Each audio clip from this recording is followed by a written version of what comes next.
I grew up in Ardmore, and our front porch, big front porch, faced a street with a lot of traffic, and probably from the time of 8 or 9 years old, I would sit back on the porch and watch cars go by, and at that time I could tell you the make and model of every car that went by that busy street.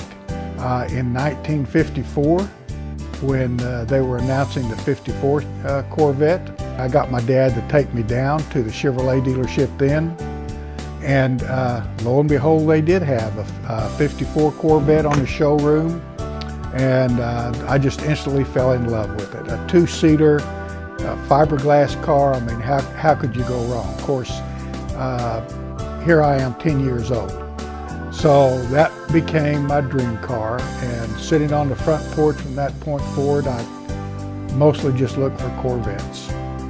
Well, in 1966, I bought a 1962 black Corvette, and that was my first one. In fact, my wife and I, Judy, went on our honeymoon in that 1962 Corvette. So that was kind of my love, how I fell in love with Corvettes, and it just kind of grown from there. We've had several Corvettes since that time. We're in a Corvette club, and we're mostly into car shows, cruises. We like to go on cruises. We like to drive the cars. When we go on cruises, sometimes we'll go for like a lunch cruise. We'll drive to, say, Tulsa or Guthrie, anywhere, you know, just so we can get together as a club and have fun. We drive our Corvettes, we all line up, we try to stay together. Sometimes it's hard when you've got 40 Corvettes in a group.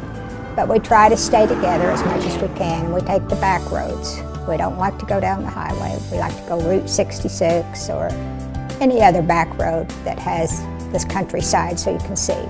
The members of the club, they all have a love for cars. They're all very good people.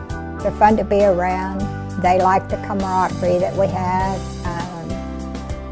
Everyone's different, but it's still a lot of fun. And just come to enjoy the people that we hang out with. Right now we have a 2010 Grand Sport, and that's our newest one. And here just about 2 years ago, we bought a 1972. That's the one I always wanted. I wanted a chrome bumper Stingray Corvette. We found an opportunity to get one of those, and we got it, so that's where we are now. And here she is sitting right behind us, and it's a fun car to drive, and we drive our cars. They have some little nicks, but if you're going to drive the cars, that's what you're going to get. The 2010 is mostly stock. We did a few things to it to make it our car, to make it unique. One, we had the calipers painted a candy apple red instead of the standard silver that they came in. And then under the hood, we wanted some artwork under the hood. So I thought about what the artwork could be and where we could find it and things like that. And I remembered that we were at the Corvette several years before, and there was a man there that was doing airbrush work on shirts, sweatshirts, t-shirts. He was doing custom airbrush work, and he asked me if I had some stuff that I wanted to do on it, and I told him that I did, and I told him about my favorite Bible verse that I wanted on there. I told him about the police patch that I wanted on there. I told him about the Law Enforcement Officers Memorial patch. And I told him about my military patches that I wanted to incorporate in this. And I told him I want to incorporate an eagle in flight. And we worked back and forth on the sketch on email for probably 8 or 9 months. And he did all the work within 2 or 3 months. Here comes UPS, and we opened it up and just sat there and just almost cried. Well, I guess we did cry, probably. It was just better than we could have even imagined. So the underhood artwork is the key, is a thing that makes that particular Grand Sport different from other black 2010 Grand Sport convertibles. This little jewel behind us, I had been looking for. I'd had a C3 series before, the Stingray, basic Stingray body, but I'd never had one. We'd never had one that had chrome bumpers on it. I had just been looking mostly on the internet trying to find one, and I found one in December of 2015, November or December of 2015. I saw one advertised, and it advertised a 72 with 16,000 miles, original, one owner. It had been stored for 25 years.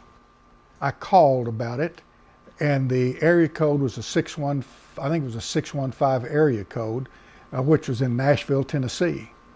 So I called, the owner answered and said, "I'm sorry, I sold it yesterday."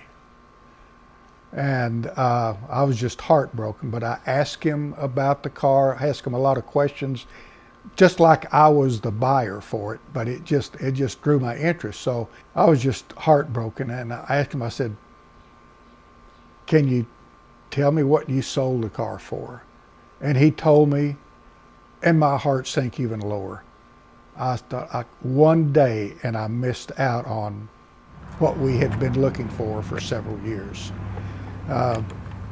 So I just forgot about it, kept looking, and about 7 months later, I was at a police conference in Ardmore and talking to a friend of mine down there that's also a retired officer, but he's also into Corvettes. In fact, I had bought a 96 Corvette from him several years earlier.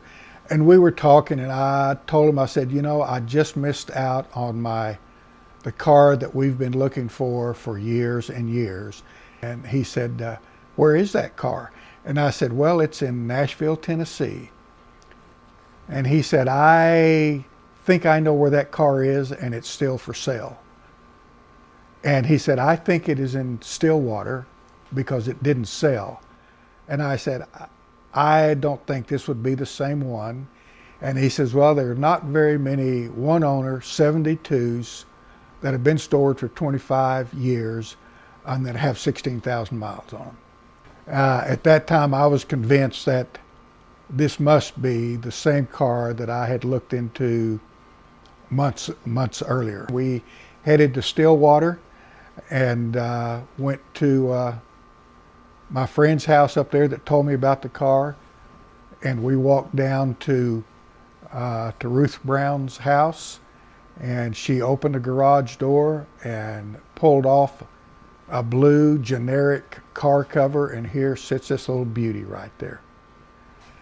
So as they were taking the cover off of it, we both looked at each other and our eyes got big, and we just trying to say, "Don't say anything."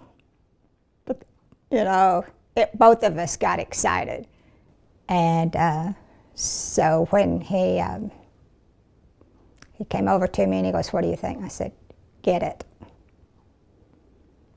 I spent about 2 hours going over it with a flashlight, inside, outside, underneath, and a lot of things were wrong with it.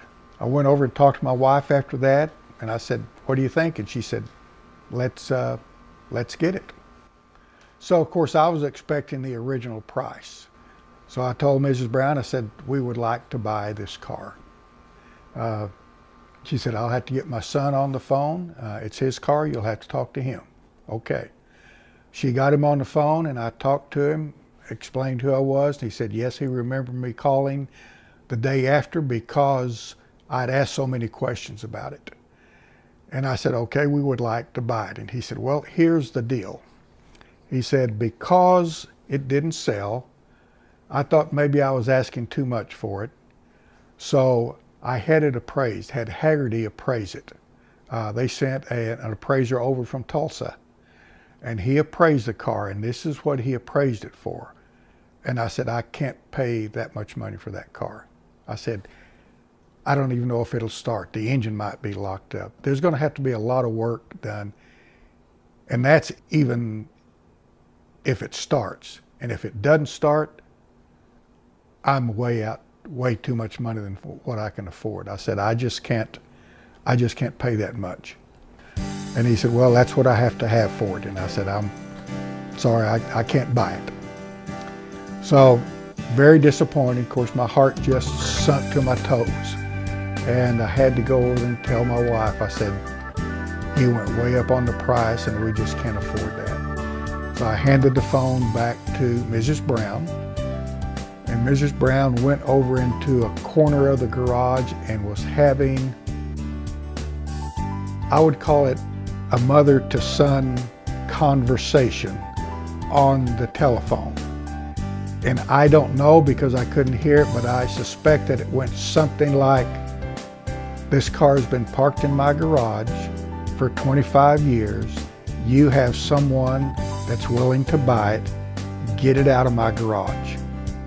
Well, we got the 72 home and rolled it into the garage off of the trailer that it was on. And we were so excited. And he put it up on jacks and started working on it immediately. And for like 6 months, every spare minute he had, he was out working on the car. And he worked and worked, and finally one day I said, are you ever going to try to start it? He goes, well, yeah, but it's not quite ready yet. So I'd go another day or two, he'd say it's almost there. I'd say, another day or two, I'd say, are you going to start it? No, not yet. It's not quite ready. I have to do another thing to it. So the next time I came out to ask him about it, I took the car keys and I handed him the car keys. I said, just start it. So he got in, very timid, almost like, oh, you know, what if it doesn't start?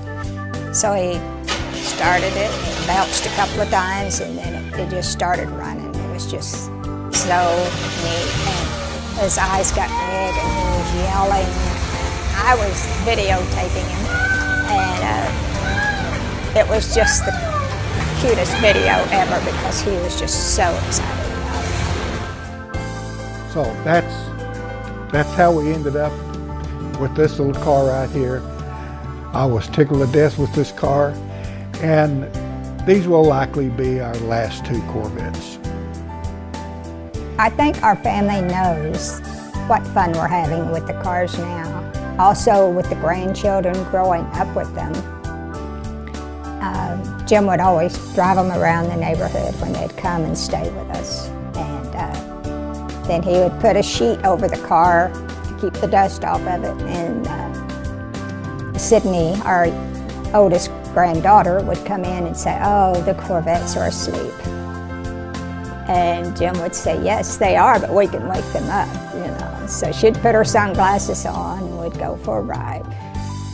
I don't know that we're done buying them, but we got exactly what we want.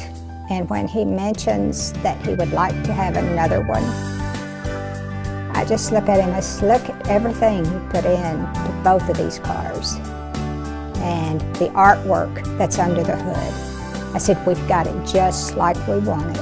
Why would you want to go buy another Corvette? However, he still brings it up once in a while.